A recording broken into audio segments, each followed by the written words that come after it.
સુરેન્દ્રનગરમાં ગેરકાયદેસર હથિયાર સાથે એક શખ્સ ઝડપાયો। સુરેન્દ્રનગર એસઓજીએ ધજાડા પોલીસ સ્ટેશન વિસ્તારમાં ગેરકાયદેસર હથિયાર સાથે એક શખ્સને ઝડપી પાડ્યો છે। સુરેન્દ્રનગર એસઓજીને ગેરકાયદેસર હથિયાર સાથે શખ્સને પકડી પાડવામાં મળી સફળતા। ઝાલાવાડ પંથકમાં હજુ ગેરકાયદેસર હથિયારોનો સિલસિલો યથાવત રહેવા પામ્યો છે। સાયલા તાલુકાના ધાંધલપુર ગામના રહેવાસી ગેરકાયદેસર બનાવટી પિસ્તોલ સાથે એક શખ્સને ઝડપી પાડ્યો હતો। પેટ્રોલિંગ દરમિયાન દેવાભાઈ ભીમસિંહભાઈ કલોત્રા નામના શખ્સને દેશી બનાવટની પિસ્તોલ કાર્તી સહિત કિંમત ₹20,100 સાથે એસઓજીની પોલીસે ઝડપી પાડી કાયદેસરની કાર્યવાહી હાથ ધરી છે। Story report by Jaysinh Sarola Sayla.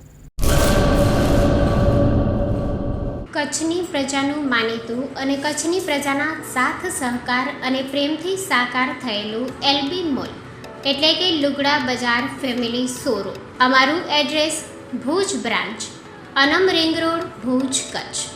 Mobile number 8980413537। Mandvi branch, Nandanvan society, Mandvi, Bhuj highway, market યાર્ડની બાજુમાં, માંડવી, કચ્છ। Mobile number 6353695514। નોંધ: રવિવારે આખો દિવસ શોરૂમ ખુલ્લો રહેશે।